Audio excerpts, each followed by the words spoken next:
Hello, and welcome to the webinar, Understanding School Advocacy.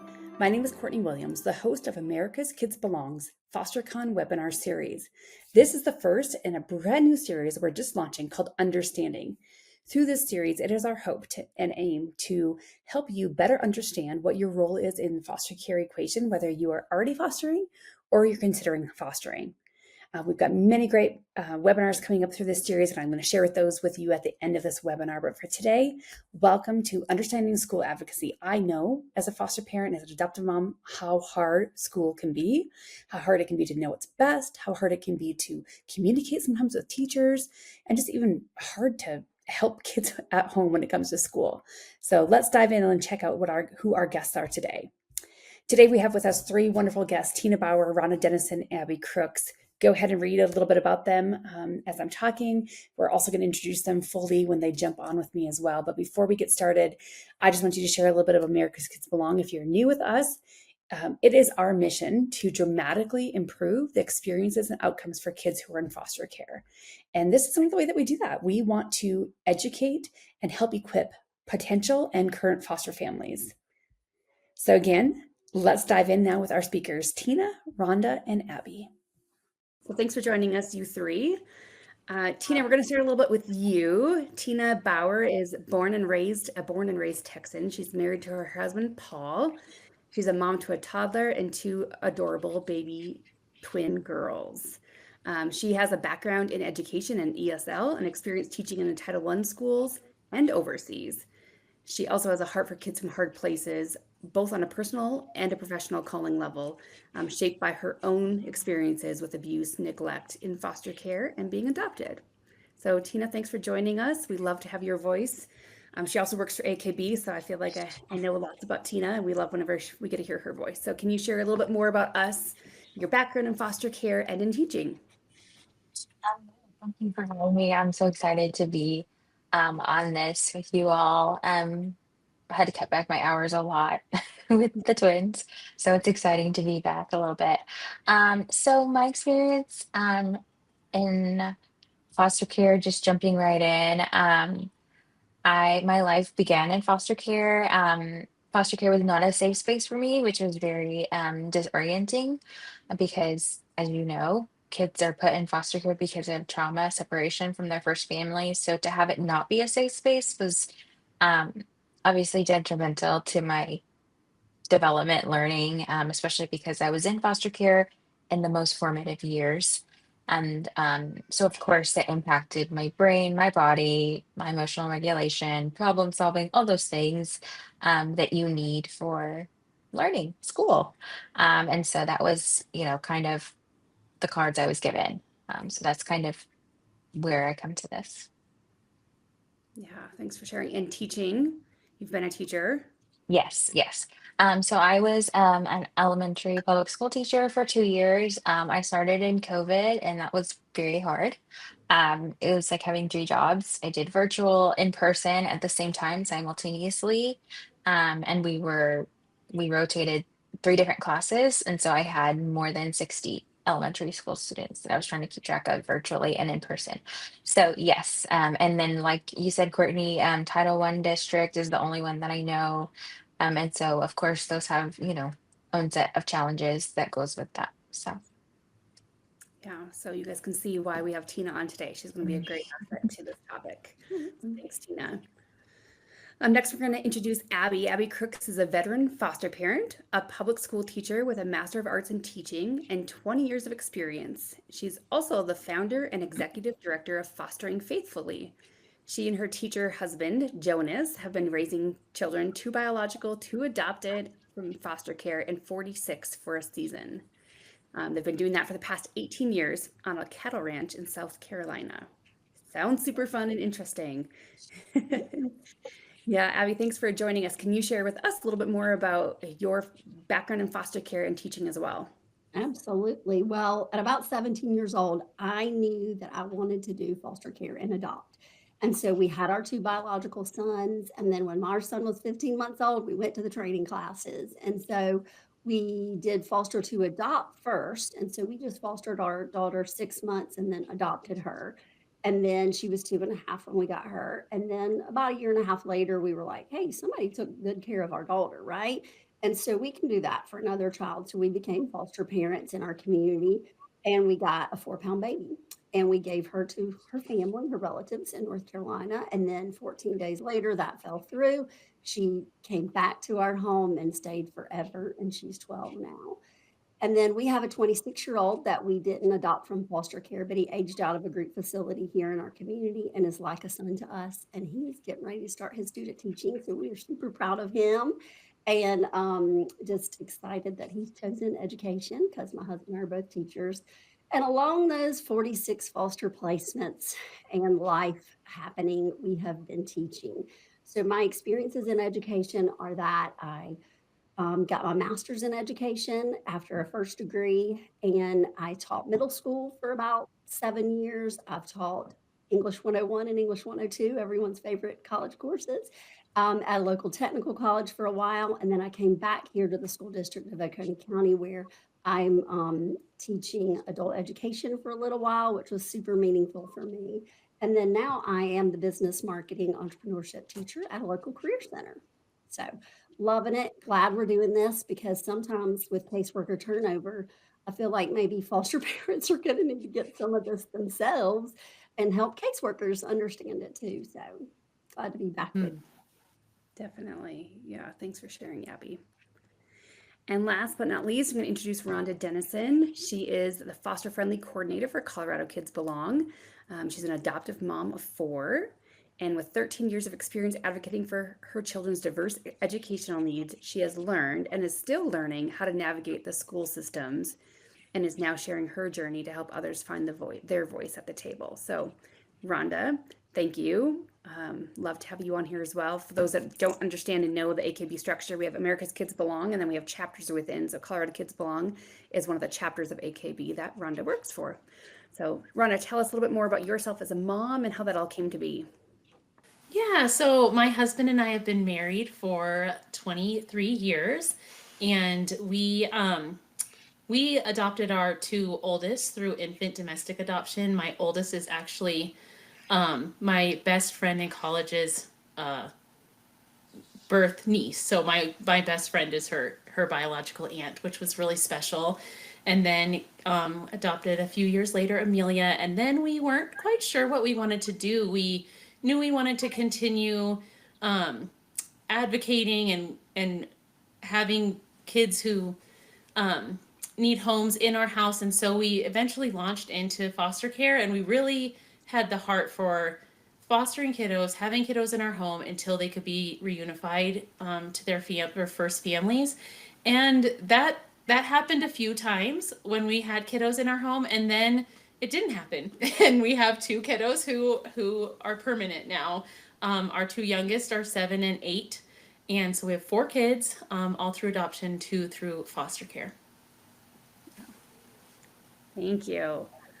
Yeah, so you guys can hear there's a lot of experience on this webinar today, and we're going to dive into really thinking about these kids, thinking about the youth and how we can best support them in school and advocating for their needs. I can tell you, I've been a foster parent for going on 17 years now, and I did not realize when I started that being an advocate would be one of my greatest roles, advocacy in different areas, but school is one of the ones I see as the biggest.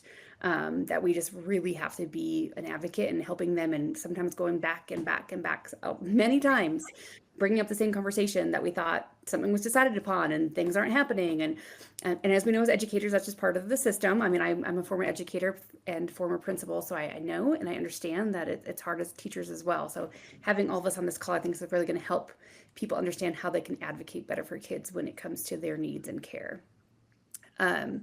Rhonda, share with us a little bit of your journey, thinking about being an adoptive mom and regarding schooling and what that all looked like. When did you realize that there was somewhat of a disconnect and that you had to step in and be like that fierce advocate I'm talking about for your children who had to maybe have conversations over and over? What did that look like for you?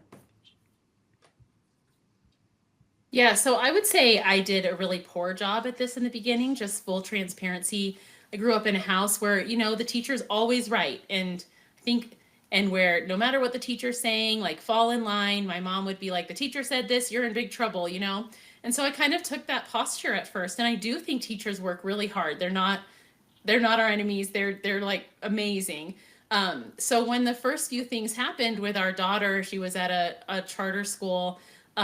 She was doing little things in the classroom, like picking at her hands, falling out of chairs, and things that really looked like willful disobedience, but were really, she was just really distracted and having a lot of sensory issues. So the first few times that I was called by the teacher, I just was like, get it together, girl, until I started coming to realize that she really had some needs that were, her body was needing sensory input, or it was needing to take a break. And so I it probably took me a full year to really start advocating for my daughter after we had a meeting, a parent teacher conference, and it didn't go that great. And I really was like, the teacher was kind of laying into her, kind of laying out the different things that she was doing, and I was just looking at her like, yeah, that's not good, that's not good. And we went into the hallway, and all of a sudden I could just see the devastation on her face. And I came to realize that I needed to be advocating for my child as part of a team to support her, and that my main role as her mother is to advocate for and to support her and what her needs are. And so I started to learn more about you know 504s and IEPs, and I did a lot of research and started learning what it was like to advocate for my kiddo and the needs that she has in the classroom. And that journey with my daughter, it kind of became the foundation for what would later be advocating on a much larger scale for our son, who has a lot of bigger needs in the classroom. So he was like in kindergarten, they were clearing the classroom daily for him. He just has a lot of hard time with regulating his body and his emotions, and that part of his brain that's set to fight or flight is just on fire for him. So that is when we really started stepping in and learning a lot. I'll never forget the final team meeting that we had at his school. At the table, there were about 15 people around this huge table. They had to move it into a bigger classroom, and everyone around the classroom was in tears. There were at least 5 people literally crying, and it wasn't because we were failing him. It was because by the end we had come up with a good plan. And that we weren't going to fail this child. We were committed to not failing this child, and it was so emotional. But our child, because of advocating for him and pulling the team together and seeing myself as part of a team, we were able to really give him what he needed. I love that. Yeah. We're going to dive more into that in a little bit too, more specifics of what that looks like. Thank you for sharing. Tina and Abby, now, Rhonda has the mom side of it. You guys mom, but also the teacher side, thinking about your roles as educators and understanding kids that come from hard places and have gone through some really hard things. How has your role in foster care, being a foster parent, being in care, how has that helped you personally and professionally to understand kids then when you're in the classroom or you're advocating for kids in schools? And Tina, why don't you go first? I just wanted to say, Rhonda, like hearing you say that, like I got literal goosebumps. I was like, oh my gosh, that's awesome. Because I've been in those meetings too, where it's just, you see how you start initially and then to the end, everything's just complete 180. But I would say for me, you know, I think it was a little bit of an internal struggle for me at times because I knew what my duties were as a teacher and the things that I saw and what I had to report and, you know, the details. And yet I had been in that place of a child who was in foster care. And so I kind of felt like at times I was internally struggling with myself. Um, of course, I always held true to my duties and what I was supposed to report and things like that. But I think, my experiences in foster care, it was a really good reminder to me daily that, when my kids walk in the door, like I have no idea what they're coming with. I don't know what happened that morning. And it's going to directly impact, their learning for the day, their focus, their ability to regulate, process what I'm saying, things like that. I just so much of that, I had to remind myself of that daily. Especially, if I found myself getting frustrated or things like that. I don't know what's going on, and I have to build that trust first for them to really, you know, begin learning because they have to trust me. So. Mm, trust is a big deal for sure. Yeah, Abby, what would you add to that? Absolutely. That was really the last thing I was going to say, was that that relational equity piece is huge. I just believe if your students don't like you and their parents and their family and they don't think you're on their team, they can't learn in your classroom. And so foster care has really opened my eyes to see more of like the whole child, not just what's going on in that 2 hours. I have them for 2 hours, that they're in my classroom. So I took a teenage foster daughter once, and she came to me and all her nails were colored with a Sharpie. And I was like, hey, I've never seen Sharpie nails before. And she was like, well, that's what I was doing in school to stay awake, because I was out all night with my mom while she was looking for drugs. I'm sleeping in the back seat of cars. I'm not in a bed. I don't even have a bed. And I mean, as a teacher, you go into your classroom the next day, you don't see students the same. I've had a foster son say, I drank beer for dinner because that was all that was in our fridge. And you don't go to school the same way and look at lunch the same way again. It just really changes how you see children. It helps you realize as a mom and foster parent, and just that we have to celebrate small victories, that we can't measure every child in our classroom the same way, that kids have off days just like all of us, and if they have things going on in their life, they're going to have more off days, and we may have to give them some extra patience and work a little bit closer to them, and also just say, hey, I'm going to celebrate small things. You might not have met all these standards that I have, that the state says I have to teach, but you did really great at this. And to celebrate that, I just think is so huge. And then as a teacher, it's just challenged me to say, I'm going to dig a little deeper. We all have kids that have layers and layers of over their true preciousness. And so to be able to say, I'm going to dig deeper and I'm going to find something great about this child and I'm going to call it out. So I think foster care has really helped me with that. Yeah.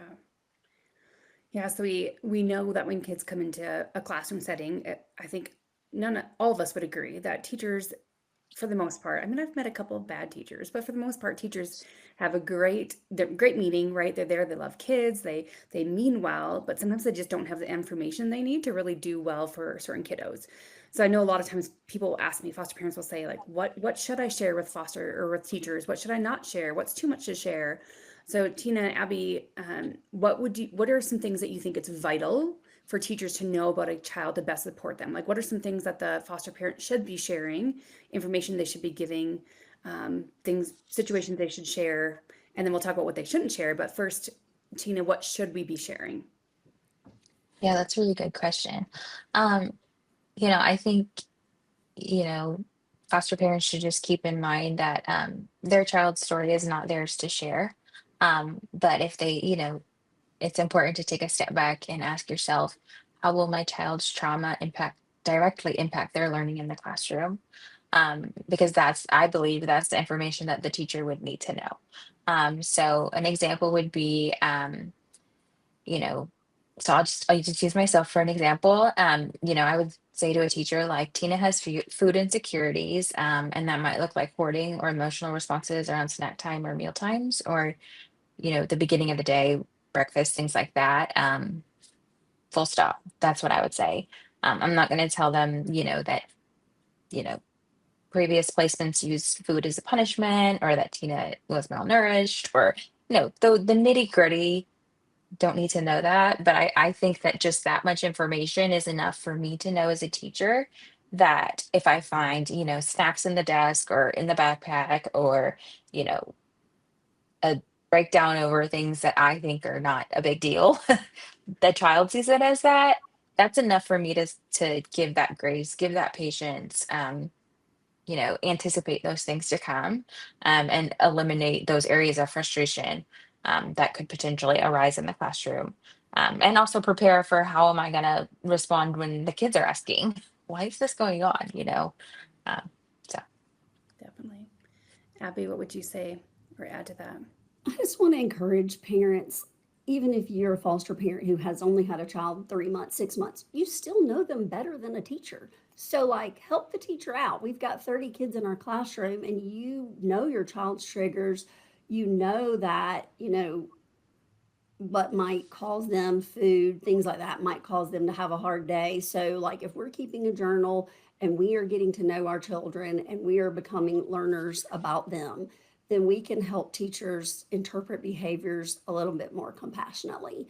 One thing I do like to say is, if they have visits and maybe mom didn't come, or there's a visit coming up, or the child has some kind of forensic interview or something around, that could be really emotional, I will sometimes pop the teacher an email and just say, hey, look, really hard day yesterday. Could you give my child some space and grace? Like, let him sit in the back. Like, let him look a little disenchanted today. Or I've had kids who may need to just zone out. Like, hey, let them zone out. They've got a lot going on.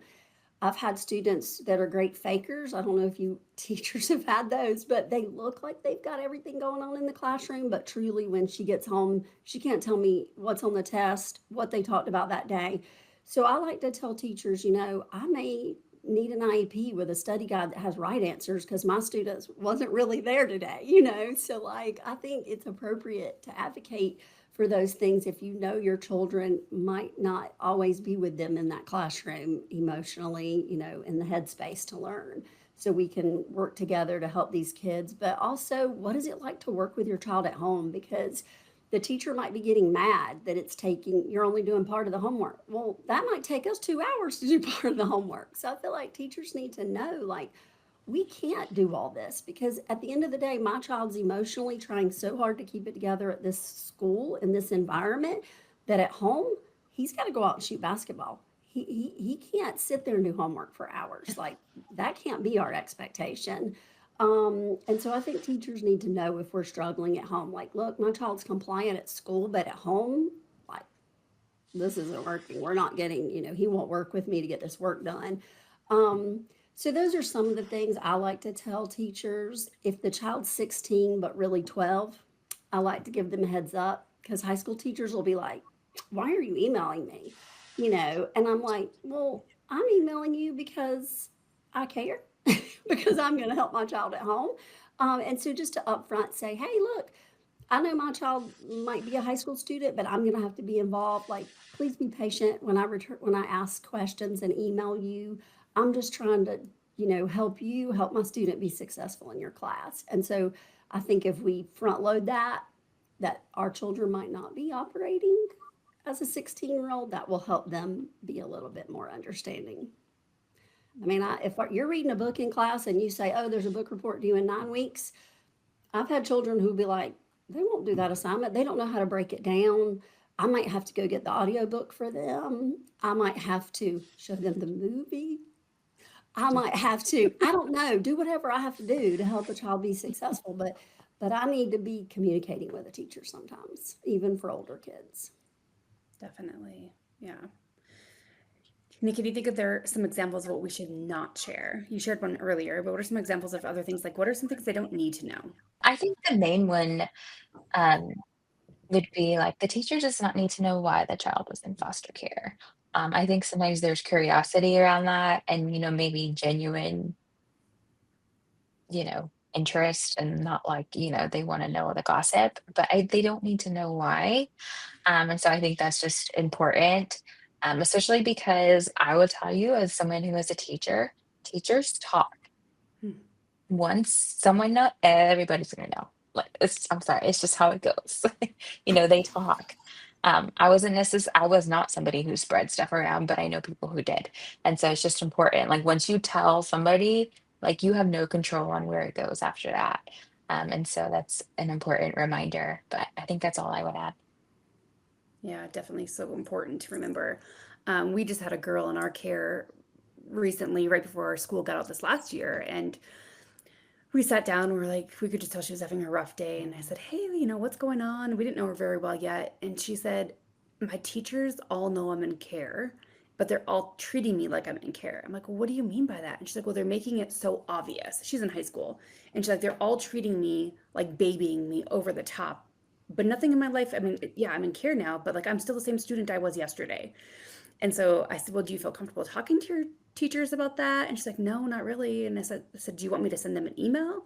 And so it was one of those examples of, yes, the teachers needed to know she was in care. That's helpful information. They don't need to know why, like Tina mentioned. But then for Mhm. me to say as a foster parent, hey, she's noticing she's being treated differently, and she wants you guys to treat her just like you treated her, 2 weeks ago, not babying her, not giving her over attention where everybody's now putting all this focus on her because she felt like it meant like now everybody knows, the kids and stuff, and they probably did. Um, but yeah, treating them with that grace and the space, like Abby, like you said, I like those two words together, the grace and space that they need, but not overly, you know, treating them like that as well, so that that then shines a light on them, makes them feel different too. So how can we normalize them at the same time as give them that grace? So good conversation. Rhonda, thinking from the mom side again, how have you worked to be an advocate for your children from year to year, like with a new teacher each year? What does that look like for you? Yeah, I mean, I just agree with everything you guys both said about how important communication is and kind of getting ahead of things.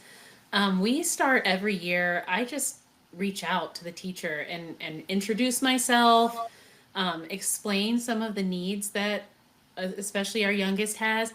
But I try to lead with their strengths too and not just say, like, hey, you're in for the ride of your life, next year. I try to say, like, hey, this is our kiddo. He is so fun. He's so energetic when he's like, he just like loves his friends. He's such a good friend. He's so social. But he does have some needs, and these are what they are. I'd love to be like a part of the team. I want you to view me as part of the team. We value teachers so much, just really laying it on that we are part of the team and we want to be at the table with them. Um, and then I try to get ahead of like strategies too that help him. He loves to be a helper, so I can say, hey, if you notice that he's having trouble in the class focusing, or if he's getting easily distracted or starting to even pick on people, one thing that can really help is if you just say, hey buddy, could you stack those chairs over for me, or hey, can you help me do this? And that's so empowering for him, and then he's really able again to access that part of the brain that allows him to participate in education, that allows him to be that good friend that he really is. So I might say that, or about our oldest, I might say, like, hey, she's so smart. She's an honor roll student. She's creative. She loves science, but she might need a little grace sometimes in turning things in on time or this. And here's her 504, and so she just might need a few things like that. And I have found that it's so helpful to just introduce myself and get ahead of it and ask a couple questions like, what's your preferred way to communicate if something comes up? And then what can I do as a parent to help you as the teacher, have us all have a successful year, because we really want to be a team, and it takes teamwork instead of confrontation, just always leaning into teamwork and leading with curiosity. So if a kiddo comes home and they're just venting and angry about something the teacher said or the teacher did or the teacher hates them, or whatever, I can reach out and lead with curiosity and ask questions like, hey, sounds like it was a rough day today. Can you tell me how you felt about that, or what you thought happened? And then I think, continuing to just really stay engaged throughout the year, not like hovering, but following up at conferences, sending a few emails to just check in, so that it's not only during a time of crisis, when we're communicating. Great advice. And I think even like the flip side, I'm thinking more the foster care. You're an adoptive mom with the short-term kids that come into my home. Mhm. A lot of times I'll reach out to the schools first. We get a new placement, kiddo comes into care. I know the caseworkers, but I'll send an email to the team and say, hey, you guys know this kiddo better than I know right now. Can you guys as educators give me some tips about what works well in school, some strengths you're seeing, some hardships, like what do you guys find to de-escalate this kiddo? And so that, I feel like that conversation goes back and forth a lot of times for foster parents, because a lot of times these teachers have spent a lot of time with them, or a school counselor or somebody else. So I often will try to set up a meeting with schools right away when I have a new placement that they might know better than I know. So again, that conversation, just continually having it, is definitely a great tip to remember. As we think about school, there are also some laws regarding school, kids in care. Abby, share a little bit about some of those laws that are in place, so foster parents know what they are and know, maybe have some understanding of some of those behind the scenes things. There's some things that we can't change, even if we want to, or some rules and laws we have to follow. So, what are some of those, Abby? So I was going to talk about the McKinney-Vento Act, although the language is also, it's part of the Every Student Succeeds Act, and it just protects children who are experiencing homelessness, which includes kids in foster care. And so foster parents need to know that there are some rights there for them, that foster youth can remain in their school of origin, even if their foster home is outside the district boundaries, that in some cases the district could also provide transportation to stabilize that school, even if the foster home's outside of the district or outside of the boundary of that area. The district can sometimes, hopefully, legally needs to provide transportation to that child if that's what's in the child's best interest. And then the other biggie is that foster parents have a lot of enrollment flexibility. So we want foster children to not miss a lot of school. And so it says that we can enroll them immediately when we get them, even if you don't have immunization records yet, even if you don't have that IEP in hand, even if you don't have any real typical documentation. The schools around here have been great to get that sent for me if I can track down the school that's been there. But those immunization records will have to be in, but they don't have to be in to register the child. A lot of times, like you said, Courtney, I'll send the school an email the night before and just say, hey, heads up. I've gotten to know some of the office people over the years.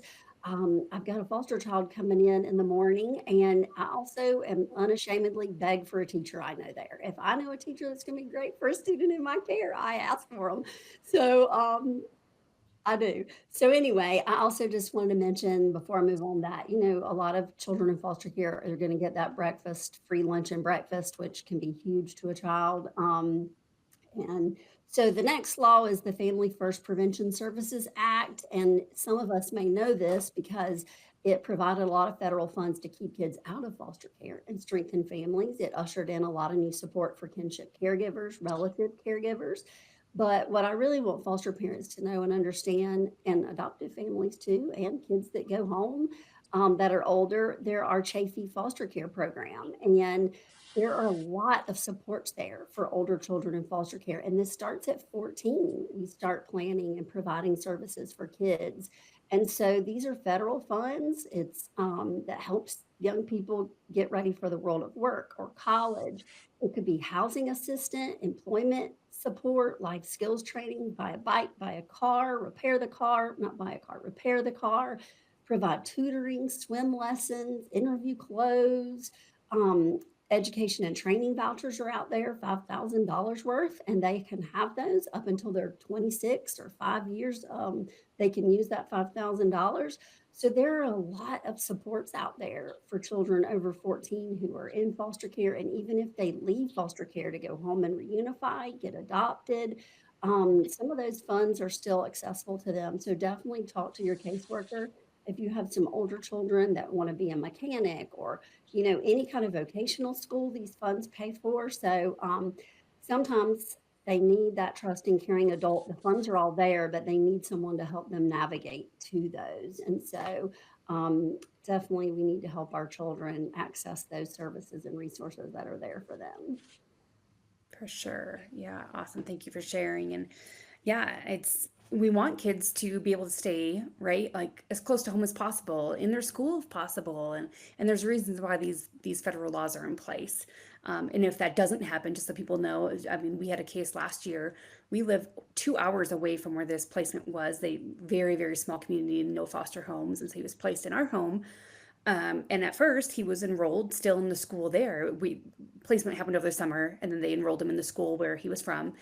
And he had to agree, he had to come to this meeting and agree, saying he did not want to ride the bus 2 hours to school and 2 hours back. But they would have had to provide it if he wanted to stay in that school. And quite honestly, I could have seen it go either way, because I'm like, he's going into high school. He might want to be with his buddies, but he's like, I don't want to be on the bus that long. But really, it's a law that they have to provide that. Maybe if it's more than that, I don't know where the cutoff is. If it's 6 hours, obviously they're not going to drive them to school that far, but within some sort of reasonable length, they have to do that. So then we had to have a whole meeting and everybody had to sign off and agree before he was able to be enrolled where we are. So again, knowing those laws, they're there to help kids, they're there for their best interest, but sometimes it doesn't work out like a case like that. Correct. Do you guys know any, or thinking of kiddos that might have sensory needs, academic needs, emotional needs? A lot of our kids do. Do any of you guys have any great resources or tools that you've either used in the classroom or you've seen really successful for your kids? Rhonda, do you have anything your kids have used, specific tools or resources? So for our oldest, it really felt like just giving her, yes, the flexibility to use those tools, because at first, she's so bright and she is always listening and she is actually paying attention, but she really looks like she's not paying attention in class. And so the sensory tools for her really were like art things like markers, pens, to be able to doodle while she was in class. We fooled around with some of like the feet bands that go across the desk. That didn't really work for her, but I know some people it does. But that was the biggest thing for her. And again, communications with the teachers, like it feels counterintuitive, I think, to allow a child to doodle and draw while they're during instruction time, but coming to an understanding that that was actually helping her to pay attention. And then with our little guy, it's his sensory needs are best met by taking breaks when needed. So if he needs to go on a walk, he'll just go to get a drink of water and come back. It doesn't have to be a big to do, but just kind of giving his body a little bit of space. And then anytime he can do heavy work. So again, these aren't like specific things that he's bringing to school, but if if he's having a hard day, or you can tell he's kind of antsy, the teacher might just have him move some desks. He doesn't even know that she doesn't really need the desks moved. But just have something that's heavy for him to do is so helpful for him. So I think as we're like learning about our kids and what their sensory needs are, there's so many tools out there to meet every single different sensory need, and whether they're like sensory avoiding or they need sensory input, there's so many tools that we can play around with. But I do think it takes just a little bit of investigation on our part, and being little detectives of what our kids need to have in the classroom. Abby, what would you add to that? I was going to say some of those same things. My middle schoolers loved those bouncy bands on the desk in front of them with their feet. I've bought wobble chairs for my classroom where they could just sit there and they have little spikies on them and move around some. I mean, a lot of teachers now are doing flexible seating. And so if you're a mom who can help the teacher get some flexible seating in the classroom, bean bags or little wobble chairs, I definitely think we should let them, can they chew gum? Let them chew gum, right?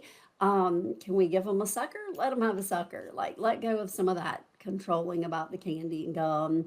Create a little fidget on their Chromebook. So many of our kids are stuck on those Chromebooks, and that, oof, let's change that up. If kids are stuck on their Chromebook all day, that's not good for anybody. So there's little things they can rub on their Chromebooks.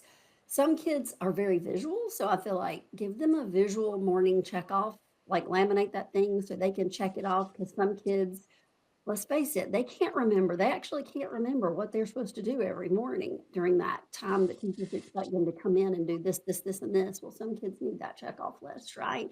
And then, like Rhonda said so well, have some invisible signals, like you need to carry a folder. Like every time you need to leave this classroom, go grab the orange folder. I'm going to know that you're either going to the guidance counselor, you're going to go get water, you're going to go just leave the room for a minute. Sometimes during group work, kids can get really worked up if the group maybe isn't working well.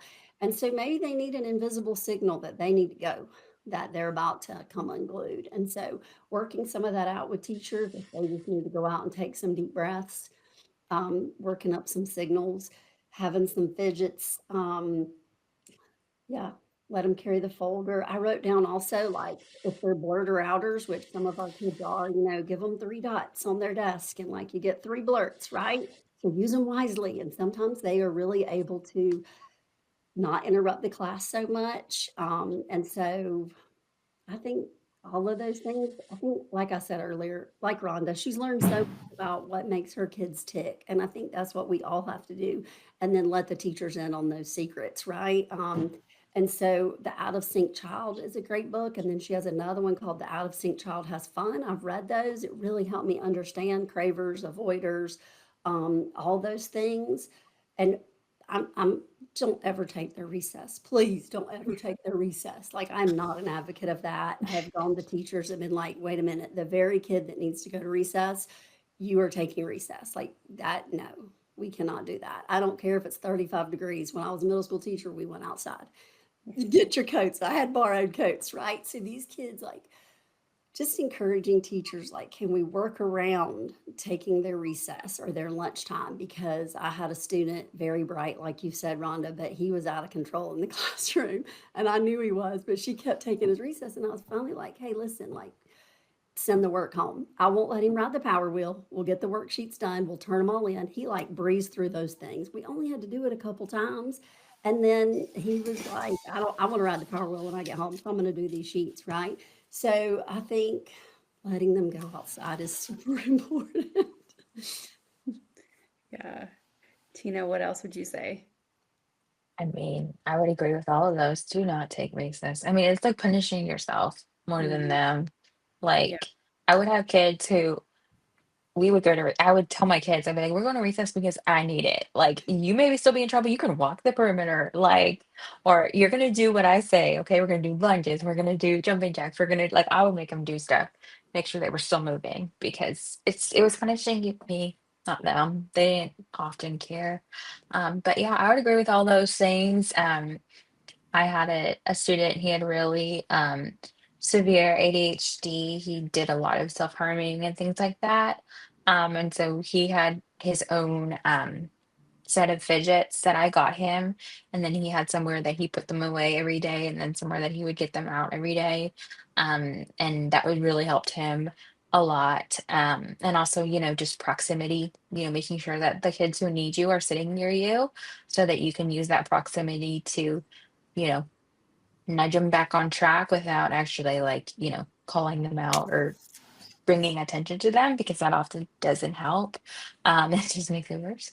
And then I like what Abby said about like, the invisible signals and things like that. I have those in my classroom too, above the door. Like if you need a tissue, do this. If you need to go to the restroom, do this. And it was honestly for me because the kids would do it and I'd be like, wait, hold on. Yes, no. And, people who come in my classroom would be like, what is going on? Like, there's a secret language here. But, I was able to, field those questions without stopping what I was doing. And, of course, the color folders and things like that, just, ways to support the kids without making them feel embarrassed or called out or you know, bringing attention to them because, like you were saying, Courtney, with your high schooler, like they want to be kids, they don't want people to think that they're different. They want to be like everybody else and they have absolutely no control over the things that have happened to them. And I think we can't forget that. Yeah. Yeah. Great advice. Great ideas. I also think about just making sure your kid has a healthy snack, a good snack, snack time. It's easy to buy the super processed, full of sugar things, but even maybe talking to teachers about can we all do this? Can we all bring good protein or healthy snacks? Maybe make it all the same so kids aren't fighting about it or if kids don't have things, making sure everybody has something. But yeah, healthy snack, water, hydration, those things too help kids be able to focus so much better. And then just as a teacher, I would often take groups, let's all stand up and do some jumping jacks. Kind of like Tina said, like we're in the middle of a lesson, but I see kids getting restless. Let's stand up, let's do this. Like incorporating Mhm. hydration and movement as much as possible as a teacher changes things so much. So super helpful. Thinking again about Mm. these foster and adoptive parents that are listening to this, can you guys think of some tips and advice just for how they can be really good advocates for their kids? We've shared some stuff already, but how can they be an advocate for their education? Maybe some specific things there. Abby, do you have any thoughts? Well, like I said, be a learner, man. You got to get in there with them. You got to know how to look at Power School. Don't let those zeros pile up, right? Well, in our district, it's Power School, whatever the grades are in. Don't let the zeros pile up and then come down on the child. Like, are we watching what's going on? Like, do we know how to use Google Classroom? Are we peeking in Blackboard? Or do we know how to help them use Canvas and find resources and study for tests? So some of it is like familiarizing ourselves with all these tools that the system has so that we can help our student. Like, okay, I know algebra 2 is coming up. I can access IXL in our district. My daughter and I can do practice together, right? So sometimes it's like, do we know the software and what's going on in the class so we can help our child? And then I just started thinking about like what I would tell a foster parent if I saw a child really struggling that I thought this child may need an IEP, is that as foster parents, we really need to start early. And if we know that foster children are moving homes 3 to 4 times, then as soon as I see, whoa, this child is not reading anywhere near grade level and probably needs a 504 with accommodations in the classroom if it's behaviors and it's just some tweaks we can do in the classroom, or I need to start talking to them about possible IEP and interventions because maybe there wasn't an advocate before to start that process. And it's a long process. People need to know there's response to intervention first. There's going to be people coming in to work with that child in the general ed classroom. So this is not a short process.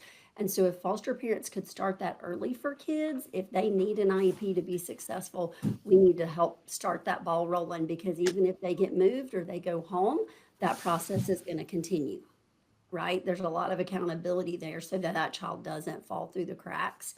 And then Tina, you mentioned like foster parents not telling everything, but also I've struggled, Courtney, maybe you too. My foster children have told people too much. And so I think the tips I also would say to a foster parent is, hey, before you send that child into a new school, because we have such a shortage of foster homes, honestly, they rarely get to stay in their same school, that we might want to do some coaching like, hey, what do you plan to say when the kids say, where'd you come from? Or I did have a child in my son's classroom and the kids were like, so that's your mama now? So like how do you want to handle that? Like, because one of my foster daughters, she was oversharing with all kinds of untrustworthy people and I felt really sad for her and I was like, oh, I could have done that better. So I wanted to just tell foster parents, help them coach, give them a line or two that they could use and tell them that it's nothing. They do not have to tell everybody their story. And so people should still want to be your friend, even when you don't spill it all. And then obviously before we show up to that new school, I would hope we can make some connections with the teacher, show them around the building. Man, if you can't ride by the building, go over the school layout. I don't know, just do the best you can to make them comfortable for that first day. I always walk them in, introduce them to the guidance counselor. Hopefully they'll get that teacher I asked for. And so, but I'll tell the principal, like, if I know the child, I either need your most laid back teacher. No, I need your most structured teacher, right? The firmest, oldest teacher you got in the building. That's the one I want this time. So like I do go and try to advocate. So, and that's okay. And then even the school nurse could be a help for you. She helped me with a combative child I had that I could not get to take her medicine well. And so there's just a lot of advocates in the school you can partner with, a school psychologist. I mean, my foster daughter was able to continue counseling all year through the school district. And so that's going to be not be disrupted. Does that make sense? So there's just a lot of resources there that foster parents and adoptive families can tap into in the public school system. One of our guidance counselors had a group called Family Changes, and I thought it was awesome for her to see there were other kids who were experiencing divorce, parents in prison. I don't know that they were telling their stories, but it was all kids who were going through family changes. And so I loved that she had that group for my foster daughter. Yeah, I love that. And bringing an idea like that up, if you have a kid that would love something like that, bring those ideas to the counselors. A mention about the school grading system. For us here, we're the on-call family. And so we get kids anytime, all the time. I mean, usually once a week, we'll have a kiddo come into our care short term. And you never know how long they're going to be here. And it used to be when we first started that, sometimes it would take 2 weeks before I could be in on their grading system whether it was a short-term placement or a long-term placement. And I would call the school and they'd say, well, you don't have authority. And then we'd have to call the caseworker, and then the caseworker would be off on that day. And it was just this thing. And there was a certain paperwork that they had to fill out. And finally, I was like, you guys, there's got to be a better option. Like, we've got to do something differently. I can't go 1 to 2 weeks without having access to a high schooler's grades. And then you guys are calling me that they're failing. Like, I need access. And so I had to push them and push them and push them to get us to be able to call. And they know we're the on-call family. Now they all know that. And now it takes me a phone call, and whoever places them sends a text right away, and it's done immediately so that I can be on that grade book right away within 24 hours instead of waiting.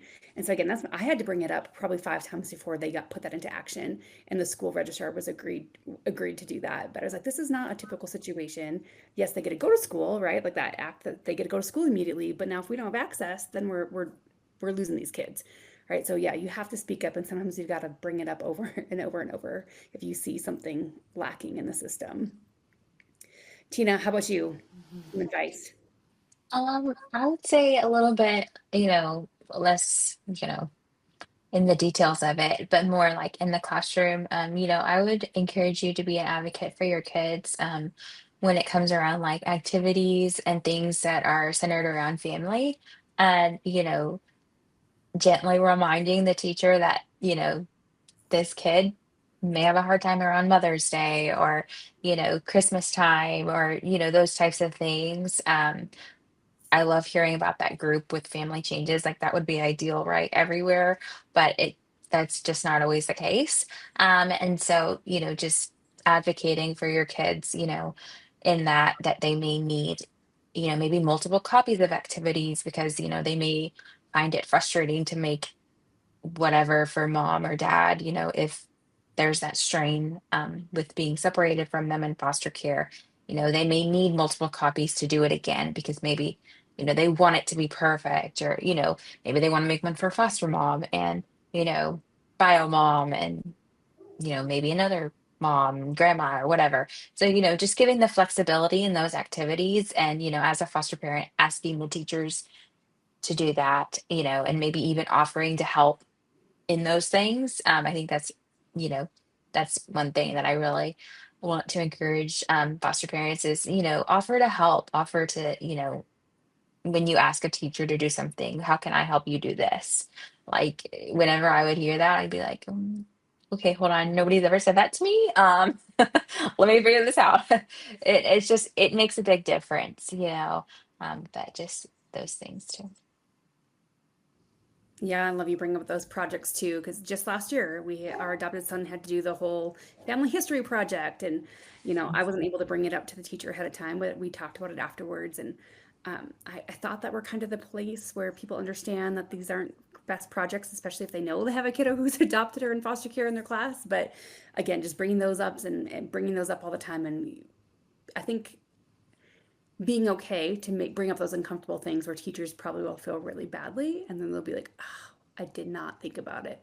And we can't take that. I mean, to me, it's like, yeah, you should have thought about that, right? But not taking it to heart either, and realizing like, oh, I'm teaching them right now. I'm being a good advocate by teaching them for the future, and just keep being the advocate in that way too. So definitely.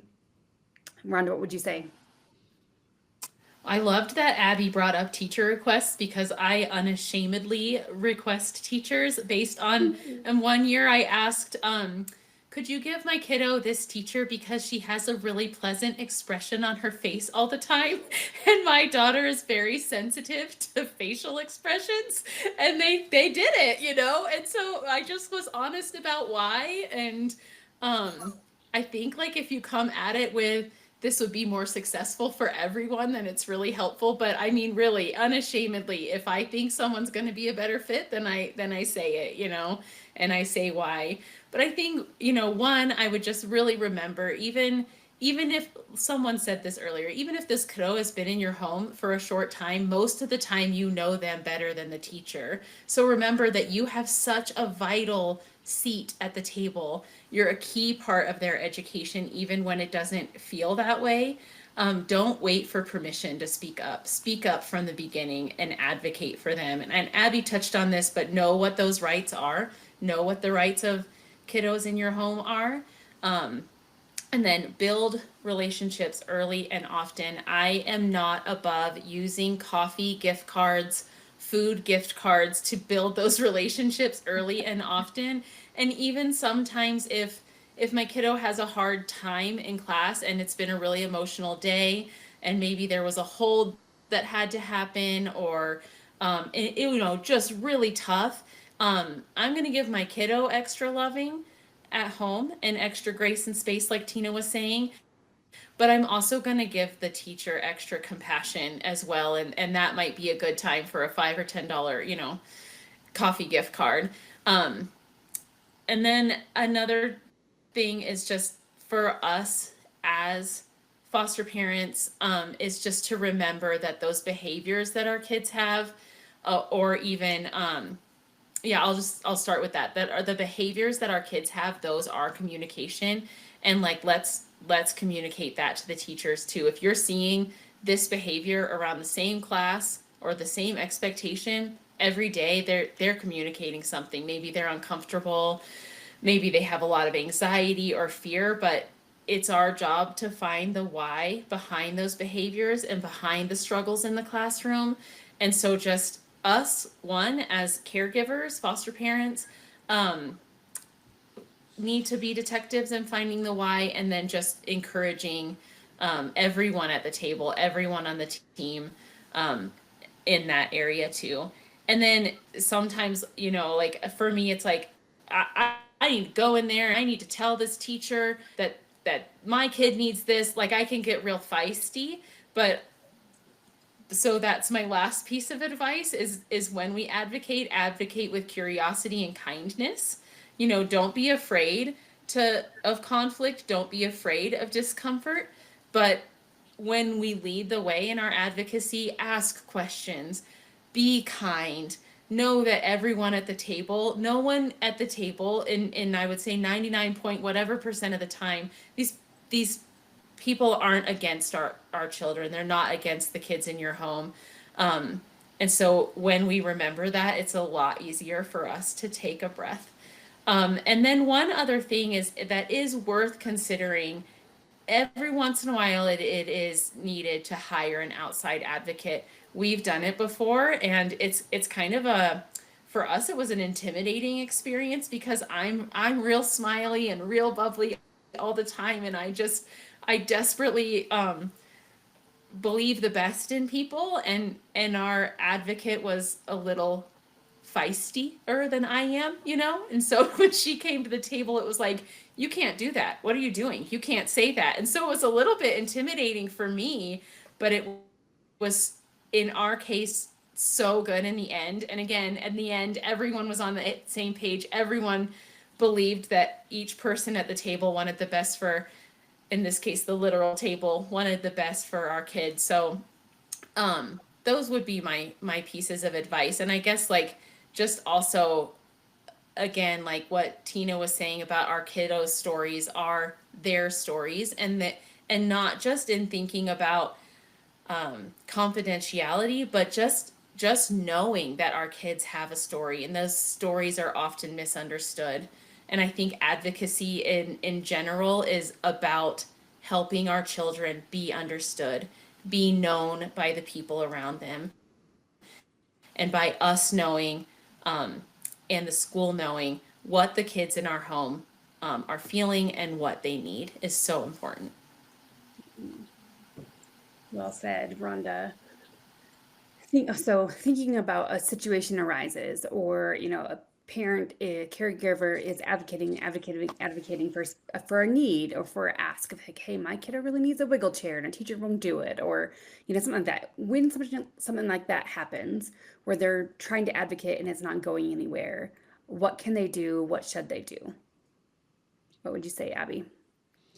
Well, for starters, I think you better have some written, documented communication, and it doesn't need to be on a personal cell phone. I know we're not supposed to do that in our district at all. We are only supposed to use Parent Square for communication. And so if your district is using something like that, or making sure you're using that professional email so that everything you've sent is time dated, got a date on it, in writing, We cannot be lobbing things at teachers in the hallway. I used to pick a child up and the teacher was clearly like, "Ah," like hated my child. It was really sad. And so we don't need to be having conversations at pick up and drop off. That's not kind of an appropriate time. We do need to respect teachers and say, hey, I feel like our email conversation isn't really getting anywhere. What time is your planning period? Can I come in and meet with you face to face? And I think sometimes, like Rhonda was saying, we can knock on doors loudly for kids without kicking them in, is one of my sayings, because we have to do that working with DSS as well. But I think in the school system, if they're not listening to you, then it's time to loop in a principal, a guardian ad litem, your caseworker. What is the therapist saying about this behavior? There's just a lot of people on the team in foster care. So if you feel like you're not getting anywhere, maybe we can loop in some of those other people in the next meeting, um, and make a better plan. And like we keep saying over and over again, pitch your own plan. Teachers get a lot of training, but unless they've worked with a lot of kids from hard places, we don't get a lot of training about trauma and awareness. And I think that's gotten a lot better over the years, way better actually. But still, they're getting a lot of training on educational philosophy. They're not getting a lot of training on specific behaviors or, strategies for those behaviors. So I think not being afraid, like Rhonda said, to give your 2 cents worth about what you think might help. And like Tina said, volunteer to be part of it like I did. Like, hey, I'll make sure your worksheets get done. Like, let's do the recess. I'll make sure the worksheets get done. So, yeah, that's about what I have to say about that. I think overall people want to help, you know, Yeah. but we just have to tell them sometimes how. Rhonda or Tina, do you guys have anything to add to that if something's not working out? I mean, I would say, go to the teacher first. I've had a lot of parents who just jump over me and go straight to the principal. And I'm like, yeah. And so, and my principal knows that she would always know. Like I would go in there, I would just stand in the doorway and I'd be like, so she'd be like, mm-hmm. I'd be like, they didn't talk. She'd be like, I know. So it's just like they always know. So, taking that time, patience with us is really, really, really appreciated. Um, and sometimes, just I know my son is obsessed with this book about the golden rule, do to others as you would have them do to you. Just keep that in your mind too. Like, what grace would you like extended to you, if the roles were reversed? And so, just, giving it time, keeping in mind that, it's what, 30, 60, 90 kids that they're dealing with on top of everything. And it's just, there's a lot mentally. And so, just I would appreciate it when parents were like, per my last email, kind of a little bit of a refresher of what you said because I may not remember what you said. Because, at best, kids have two parents, sometimes three or four. And so, who are you again? That type of thing. And also, I always compliment kids because I teach high school now. I always say, as a high school teacher, hey, if you're not happy with what I'm doing in the classroom, speak up. If you don't want to work with that person, tell me. I can't read your mind. You hate this assignment? Come to me. Pitch something else. I want you to, whatever project we're working on, I want you to be passionate about it. You've got a problem with me. Maybe I said something or looked at you the wrong way or put you in the wrong seat. Like, I won't know if you don't tell me. And like, I won't know someone stole your credit card in my classroom. I've had parents call me. I'm like, what? That happened in my classroom? So like, I feel like too, students, we need to encourage, especially our students that have some special needs, to be their own great advocate. Like say, hey, send your teacher an email. Have you tried talking to your teacher about this? What did she say when you talked to her about this? Could you say, can I talk to you 5 minutes after class? Miss Crooks, could I come during band, music, art, PE? Sometimes that would be a good time for me to have a private chat with a student at the end of the day. Or could we sit down with a guidance counselor because I've had students say something about me and it wasn't the whole truth. And you always want that third witness there of what was said. And so I think sometimes looping in that guidance counselor in a conversation with a student, but always encouraging our students to be their own first great advocates if they're older. So, I think that's so important and so good about self advocacy, for older kids, especially. And we've even had it on one of our kiddos' 504s that she can hand in assignments late, but she has to ask. She has to go to the teacher and ask if she can turn it in late before just assuming and just turning it in. Because I think that muscle, I think advocacy is like a muscle that you need for yourself. You know, you're going to go to doctor's appointments and maybe the doctor doesn't take you seriously about something. You have to advocate for yourself. This is something that we need to do for our whole life. So I think that's such an important point. Yeah.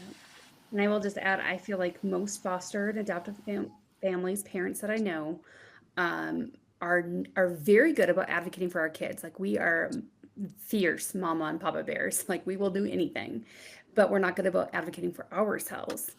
So I just want to highlight as well on FosterCon.org, we do have a whole webinar about, it's called Fostering Wellbeing, and it's about taking care of yourself. So I encourage you as a foster parent, adoptive parent, make sure you're taking care of yourself and advocating for yourself, and then teach that well to the kids in your care as well. Okay, so as we wrap this up, I would love to know if any of you guys have any inspirational stories to share about a child or a youth who you saw just succeed, maybe who wouldn't have otherwise if they didn't have a foster parent really advocate well for them in the school situation. Abby, you got a story? I got a few. I mean, through fostering faithfully, I have seen so many foster parents say, look, my child was in self contained or special education or tutorial classes, and she doesn't even need those anymore. Like, we're pushing her into general ed with an inclusion teacher. So, don't ever think if you take a child who's nonverbal or has these huge behaviors that that's the story, the label, the rest of that child's life, because that is what not the truth. Okay. So many foster children, when they arrive, are only behind because no one was taking them to school, or because they were hungry, or because they were abused and neglected. Once they have good nutrition, a good night's sleep, feel safe, man, those test scores just, they go bonkers. They just show up at school every day. These kids can be successful. So, never look at those old test scores or old results and be like, oh, this is it. We're stuck here, because that's definitely not true. We had a very gifted young foster daughter, and she loved to read. And I just want to encourage teachers that when I asked her, like, how do you love to read so much? Like, reading and writing were still very much coping techniques for her at 12, 14 years old when we had her. And so I finally was like, because I love to read. And I was like, how do you love reading, journaling, writing? And it was a kindergarten aide who took such an interest in her and always sent her home with books, knew she had a hard home life, talked to her about books. She'd come in on Monday morning and they would talk about books. And she would send her home and give her new books, and just really took an interest in her. And so that reading, writing followed her all the way to middle school when she arrived at my house in foster care. And even now that she's home with her birth mom, I sent her and her mom two memoirs that I read this summer, and they're loving them. And we're talking about books. And so it's such a good coping tool for kids if we can, as teachers, find what they're good at and build those passions. And so I just wanted to say that a lot of times they catch up. They do amazing. And it's just normal everyday things, tucking them in bed at a decent time, feeding them good food, getting them to the school, doesn't have to be magical. Like, we're not special. We do nothing special. So, and these kids achieve. Yeah, we primarily foster teens, and I feel like so many of them come into our care just feeling like their self-worth is gone. It's not there, or they feel like they have no future of a hope, like hope for their future. And sitting them down, one of our favorite sayings that we say over and over and over again is, "Your past affects you, but it does not determine your future. It does not have to determine your future." And then to just show them, like, we don't like to say, hey, if you get an A on this or you get a C on this, if they're getting Fs, if you get a C, I'll take you to ice cream. We don't like set those things up ahead of time, but then to just reward them when they do, like, oh my goodness, I saw on grade book today that you got a C on your test and you thought you were going to fail. Let's go grab some ice cream. And just to be able to build that connection too, and praising them when they do great things. And you know what? Sometimes they need praise for a D, and you need to be able to give that to them, So, I'm a career and tech teacher, you guys. So if you've got a middle schooler or high schooler, hey, they might be terrible at English. It's okay. D's for diploma. But can we get them in the welding program? Are they going to be successful in the auto mechanics program? Could we get them to be an excellent coder? Like the CTE career technical world is wide open for our kids, like hands-on skills. So, reframe it. It doesn't always have to be a super mathematician to make a lot of money and be successful one day. yeah. Tina or Rhonda, do you have a good story to share? Yeah, I mean, so I want to have a story that's like our kiddo was struggling so much, and then we advocated for them, and then they turned it all around. We're still in the middle of a lot of things. But I think for the kiddo that we've advocated for the most, that people were at the table crying about, what I think is so wonderful and inspiring is that I think, we advocate all the time for our kids and for people to believe the best in our kids. But I struggle to believe the best in my kid. I struggle to see him through his strengths all the time, And so I went to we have conferences every month at his school. And I went to his school, and I'm just sitting there expecting to hear all the bad, how hard it's been, how his charts have gone down, and now he's not met these expectations. But they led with, and they always lead with, it's so refreshing to have a kid in our classroom who can carry a conversation, and they're talking about all these wonderful things about this child, and they're seeing him through his strengths. And wow, that's not like, wow, we're at the end of our story and he's in the welding class and he's getting ready for a career, he's only in second grade. We are just seeing other people look at him the way that we are challenging ourselves to look at him. And so I think that's such a beautiful thing for him to be seen beyond his behaviors. That is so beautiful, because you're right. Sometimes teachers see things that as parents, we're way too close up on it. And we're so worried about their future that we're like, oh gosh, okay, so she doesn't think my child's going to go to jail. So like, I do think that like hearing positive things from teachers is so important. I still, as a teacher, write old school letters to my parents and just call out some of the things I see their kids in my classroom. Great team member, super leader, I can count on your child. So I do think if there's teachers watching, like, man, look for the positive, because sometimes parents can't see it. Yeah. And even think about those parents in the communication. I feel like, children's ministry, teachers, people that have kids like that, they'll, that pick up, drop off, they'll often say the same thing to parents over and over and over. Oh, like he was super chatty today, or oh, we had trouble sitting down. And it's like, I already know that about my kiddo. I know that that's been the kiddo every single day. You don't need to tell me it every day and make me feel, like this kid isn't welcome in your class. So really think about, and, I know sometimes people are just saying it's trying to communicate. But if it's something that you're saying over and over and over, you've probably already communicated. You can just leave it at this point. Yeah, Tina, any I would. stories to share? Yeah, so a little bit, two perspectives for When I was a teacher, I had this thing on my wall, and I don't remember what it was, but it was something they told us in college, the ratio for negatives to positives, and, I don't remember what it was. But it was a reminder to me that I needed to make sure that I was communicating the positive things with my kids' parents so that we'd have that, baseline, and so that we would, when hard things came up, we would be starting from, a better place. And so I had this tracker in my planner, and I would track which parents I had told good things to, and sometimes I would sit down and be like, okay, something good, like I can do this. 'Cause sometimes you're just, grasping at straws. But it was a good reminder for me too that, we're all human, and some days are just hard. But I think, another perspective is I don't really have a story of like a foster parent who, was a fierce advocate for a kid. But I can share that, I was that kid. Mhm. I was the kid who had reactive attachment disorder, you know, projected to be mentally disabled, did not read easily, did not do math easily. You name it, learning was hard, cried every day. I was homeschooled. I was not in public education because of those things. My mom just she didn't know how to navigate public school system, and so she decided to keep me home, and that ended up being the best thing for me because I could have a lot of the extracurriculars, which was really important for me. But like she didn't know I needed glasses to read, like just lots of different things. And then when I transitioned to dual credit in high school and did like, the college thing in high school, that was really hard for me.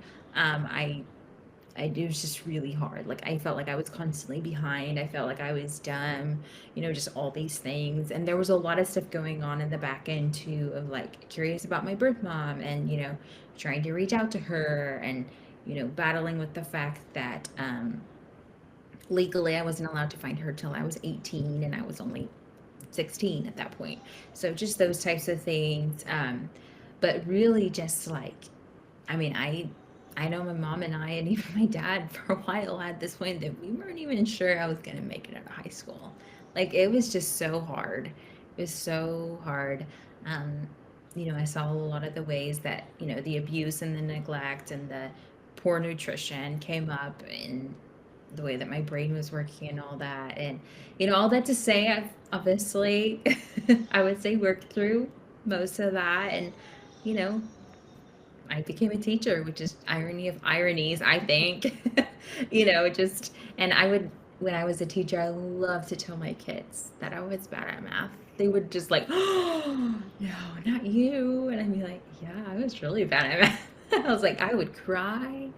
And they were like, and one of my kids was like, that's why you're the best math teacher. And I was like, that's my goal, yes. Because I've been there, been in that seat where it's just like, I can't get it. So I don't have a story of a family, but I feel like I've been that kid because of my mom and my community and, my professors in college who were just extremely gracious and things like that. So, yeah. Thanks for sharing.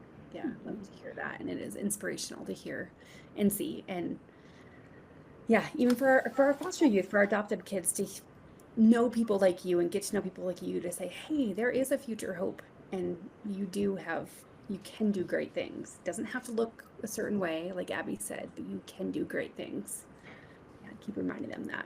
Yes, and I think some people have the assumption that every foster child is going to struggle and be behind, and I'm here to say that is not true. Like there are gifted and talented children coming into foster care. So I don't want anybody to have that assumption over a child because they're not all going to struggle. Very great reminder. Yeah. Well, as we close this out, I know some of you are going to be watching this right as school is about to start or has started. Some of you will watch this in the middle of the school year, which is great too, and take this advice, use these things in the middle of school year, beginning of school year, end of school year. But Tina, you did create some forms that parents can use to help bring to school, orientation, email to their teachers that first week or first days of school. Tell us about that and kind of why you created that. Mm-hmm. Yeah, so I have built, I mean, it's not huge, but it's a good size platform on social media, and I've had a lot of foster parents follow me and reach out when I was teaching and ask like, what does my kid's teacher need to know? Whether that's my current foster placement or maybe my kid that I adopted from foster care, or maybe I'm a teacher or a Sunday school teacher doing respite, like just somebody caring for a kid. And so I created a handout because I saw the need and I didn't see anything that was in that space. And so it's kind of broken down with the basics and kind of like, a lot of it is questions to get you to think about your kid because obviously there's no one size fits all. And so, I'd be doing a disservice to be like, do it this way because it doesn't work that way for everyone. So a lot of it's just questions. getting parents to think, a few reminders, kind of like what to share. I give that example again, um, about food. I have another one about, just general information about triggers, and behaviors. What are you doing at home? What's working well at home? How could that be translated to the classroom? Just that type of information. You know, Encouraging parents to reach out to the school counselor, donating books that represent diverse families to the classroom, um, just different things like that. And then there are some, like, even Senate stems, because hello teacher, like, this is the way you could say it. You could fill in the blank, adjust this to meet your needs, that type of thing. Because I know sometimes, I can only imagine as a foster parent, you are up to here, your brain is like fried. And so to read those things and be like, oh, I could say that, like, that's good. And I have gotten amazing feedback from parents who use this in real time, which was just like amazing for me. Because, like, obviously I'm on the other side as an educator thinking about these things, and then my experiences as a kid, but I've never been a foster parent. So it's kind of like, would this really work? And people have been like, it did work. It was great. And so just hearing that was amazing, because, I love that. Like, it's just like, okay, well, if I can help a kid like me succeed in school, like, that's what I want. And so, yeah, that's kind of what the handout entails. Awesome. So for our listeners, if you fill out, which I'll give you more information in a little bit, but if you fill out the form for CE credit, when I send you your certificate, you will also get linked Tina's PDF that she's talking about. So you'll have that PDF as well. But ladies, thank you so much for sharing your expertise, your experiences, your stories today. I know that this is going to be helpful for a lot of people. So thank you for joining us. Thanks for giving us your time, and have a great school year that's about to start.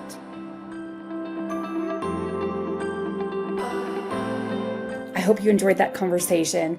Again, this is the first of many upcoming webinars. Our very next one, launching on September 9th, if you're watching this before that, is called Understanding the System. I know I get this question all the time from people. People ask me if I'm a foster parent, like, how do you deal with the system? Or, what does the system even mean? And we're going to answer all those questions for you. Even if you're an experienced foster parent, you are going to get a lot out of this conversation. We have both Deborah Crawford and Charmaine Summers joining us for this webinar.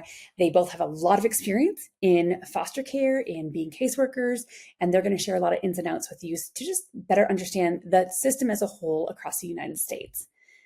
And then coming up after that, releasing every few weeks, we have Understanding Fostering Teens, Understanding Food Insecurities, Understanding Your Permanence Kids' Needs, and Understanding Cultural Differences. You will be able to find all these at fostercon.org. If you follow us and if you give us your email address, we'll also be pumping out emails so you know when these come live. Check out fostercon.org. And also, I want to remind you that we have last year's seasons are still on there. So we have great webinars about permanency, about foster care in general. We have them on cultural things, a lot of past webinars that you can still get CE credit for, and you can still watch and learn more. I do want to share with you that it takes a lot of money and time and resources, substantial amount, to curate content like this and to produce content like this, and that we give all for free to foster parents. So if you want to help fund our mission, if you love what we do and you want to help make this possible, even a $25 gift can make a huge impact for us. So go to americaskidsbelong.org, click donate, or grab your phone right now and you can scan this code. And I did just mention CE credits. Again, these CE credits are offered for our webinars.